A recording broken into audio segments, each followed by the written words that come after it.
Good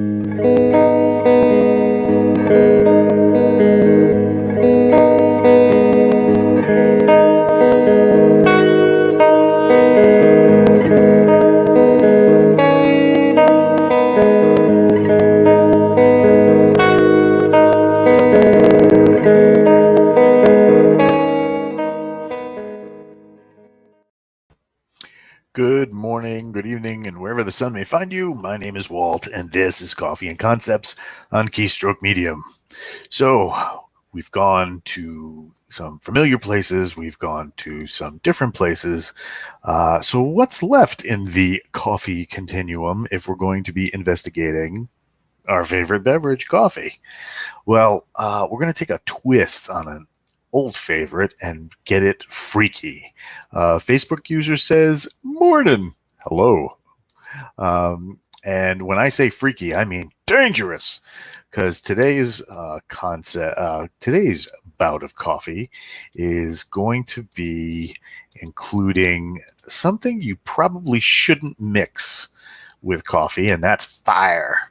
Now, granted, we need fire or heat to make a lot of the coffees that we enjoy, but oh my lordy, this is this is some weirdness. So, there's a couple of different crazy coffee blends that come out of Indonesia. One of them is called Kopi Jos, and Kopi Jos is coffee with a steaming hot coal put into the center of it. So this coffee is made pretty much like a Turkish coffee, although you can vary the ingredients a little bit to kind of season the coffee to taste. So usually a couple of tablespoons of sugar, and by the way, this is served in a 16-ounce glass. So not something that you would put in like a small espresso cup, and not like a small 12-ounce coffee cup. This is a beefy coffee. So 16-ounce glass, you're going to take a little bit of sugar if that's your thing.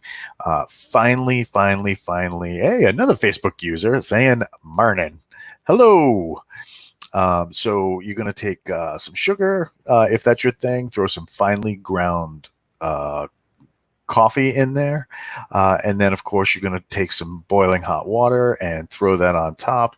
Fill it about 3/4 of the way full, and then let that sit for a minute. Kind of let the coffee kind of work its way in. Some places will use condensed milk for a lighter tasting coffee, but with a little bit of thickness to it. And then after about 2.5-3 minutes of the coffee just sitting there and getting nice and almost like that Turkish coffee where the grounds are put in. Christopher Winder, hot barbecue, coal, mud, and espresso. Yes, absolutely. So once you get your coffee that has had time to steep and kind of meld well with the water, sugar, and condensed milk, if that is your thing.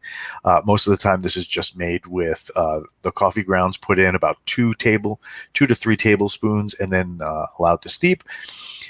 The street vendors in places like in Jakarta, I probably murdered the crap out of that, will take this and take a hot coal out of the wood oven, and then they will just drop this right into the center of the drink, and then hand it to the patron after it's had a second to bubble. The spoon is included just so that if you want to sift those coals out, you can do that, or you can move them around, kind of get into that coffee flavor. The hot coals really supposedly bring out the intensity of the coffee. Now, I've never had this particular drink. However, it looks like something I'd be crazy enough to try, and have people squirt me with water guns to keep me from burning myself. So, but is a very popular street drink in Indonesia. It was created by a street vendor who used the hot coal and coffee concoction to try and settle his stomach. And it just, people watching him do this thought it was so cool that he started selling the drink. So that is called Kopi Jos, and it is one of the many interesting coffees that come out of Indonesia. And of course, we've talked about Indonesian coffee before, and how it's earthy and sometimes floral tones in the coffee really go well with stuff like this.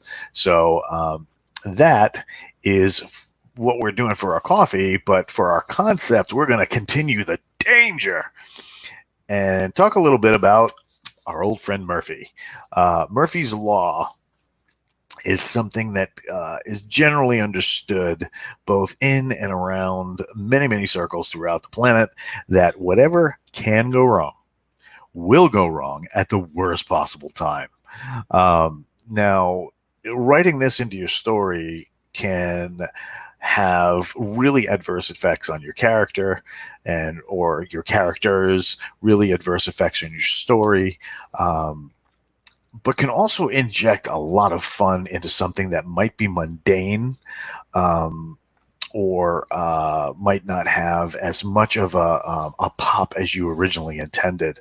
Um, you got that lover's story that you just had to dream up, and there were, the guy meets the girl, or the guy meets the guy, or the girl meets the girl, or whatever, flavor or combination that you want to put together, and romance starts budding. And then just when everything's going so great, there's an alien invasion. Or a hurricane, or a pandemic. So something happens at the worst possible moment to kind of throw a wrench into your story. Um, the concept of conflict usually is between two characters, but in looking at the different types of stories that you can actually find, man versus man versus nature, so forth and so on, that this has got to be Scott. Coyote meets the fox. Absolutely. In finding those conflicts, Murphy's Law pretty much says that the conflict you are going to encounter is you versus, or the character versus the universe. So basically, karma has brought their pimp glove, and they're going to be smacking. So how do we get Murphy's hammer, aka Murphy's Law, into a believable way into the story without making Scott saying, it is me, different computer right now. We don't judge, Scott. We definitely don't judge. But how do you get Murphy's Law into your story in a believable way that is not going to George R. Martin a bunch of characters straight into an early grave before you've had a chance to tell their story? Well, the greatest stories are always those that involve some sort of conflict. It might not necessarily be violent conflict, or a conflict of aggression, but it could be just conflict of interest, so forth and so on. A business rival, a romantic rival, a cat rivaling for attention. It could be any number of things. So what we want to do is, when we introduce Murphy into the story, to try and make the conflict something that is out of the character's control.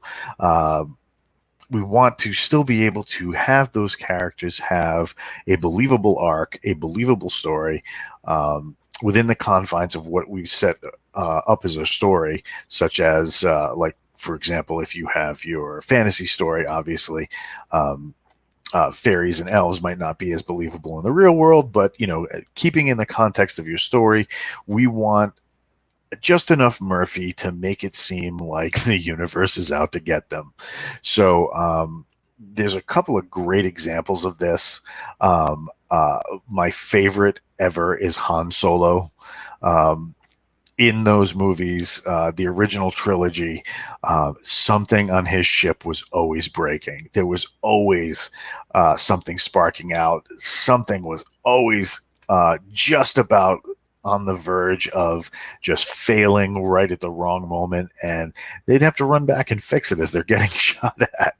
So that's a really great example of taking Murphy into that. If you're playing with military tropes, there's this great thing, and if you get a chance, look it up, called Murphy's Laws of Combat. And one of the fun things about Murphy's Laws of Combat, as Scott's saying, "Hunk of junk." One of the great things about Murphy's Laws of Combat is it kind of takes the perspective of a soldier and boils it down to a quick, like some 25, 30 rules that kind of express what we feel is the suck of when combat happens. And one of those rules is always remember that your equipment is made by the lowest bidder. So a lot of military people will say, clever expressions like on time. Being on time is being early, and being early is on time, and being on time is late. Or they'll say something like 2 is 1 and 1 is none, because there's always that idea that something could fail, something could falter, and if the piece of equipment that you need goes down when you need it, if you don't have a backup, you're not going to be able to succeed. And this can happen in your stories. Your characters can expect it, but interjecting just that little bit of mayhem can make things kind of like the Han Solo method, just enough to where you can see the kind of like the flaws, the threads of your character that are like, just sticking up. And if it would just give it a pull, it might, unravel some of them a little bit. Scott saying, "I love the 2 is 1 and 1 is none," saying, absolutely. You go into a mission and somebody's flashlight goes down. Luckily, you have that spare, or you have that one that's on your keychain. You hand that over, and now mission can succeed. Whereas if everybody's just carrying that one light, that one battery, that one magazine, if something fails, you're pretty much done there. But just like taking the Han Solo method, just enough mayhem to kind of twist the story a little bit. You have an archer in your story, and through a wild chase in the woods, the string on his bow breaks. How do you get that back up and running again, especially when archery is so endemic to the character? Or you have a love interest, and right as the person in your romance story is about to approach and make the move, romantic rival just happens to show up or be there, or even worse, it's wearing the same thing you are, but makes it look better. So there's always that little interjection of making, letting the universe get a like, up on the main character or the characters in your story, that can just give that little bit of a twist, little bit of a taste, like a hot coal in your coffee, to kind of bring things out and make it really pop. So if you haven't heard, we're on a run, a little mission, if you will, to get 1,000 subscribers on YouTube. And by getting that 1,000 subscribers, we might be able to really amp things up and get things going, and hopefully avoid Mr. Murphy, so that we can bring you the next level content that we hope to bring in the coming months. So we're like 12 away. Hit that bell, hit the subscribe button, ding it till you cling it, and that way we can bring you all the best things and all the best content about reading, writing, and all that jazz. Don't forget, Monday, live with Josh, Scott, and Chuck, where they tackle topics, everything from a roundtable to bringing a cavalcade of publishers like they did on Monday, and talking about all that's fit to read in and around the page. Of course, Where Coffee and Concepts on Tuesday. 1,000 is 1 and 999 is none. Yes! Scott wins the internet this morning. So it's Coffee and Concepts on Tuesday mornings between 7 and 7:30 Eastern Time. And of course, Wow, I just had a brain cramp. I was on a roll, and Scott's Scott's 1,000 is one, and 999 is none. Just broke my brain. We have the writer's journey on Thursday with Kayleen and Lauren doing seeking out the best in talent and treasure of the publishing world and bringing those concepts to you straight into your brain and in through your ear and eye holes. And sorry, not sorry. We're like I said, get those likes and subscribes on YouTube. That way we can bring you even more content going forward. Don't forget Josh. Don't forget Josh.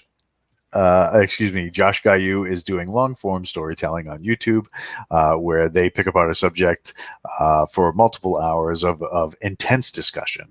And I hope you guys have a great day. And if you're going to be throwing hot coals in your coffee, just make sure it's somewhere that's not going to burn the place down. Thank you very much. And we'll catch you next time on Coffee and Concepts here on Keystroke Medium.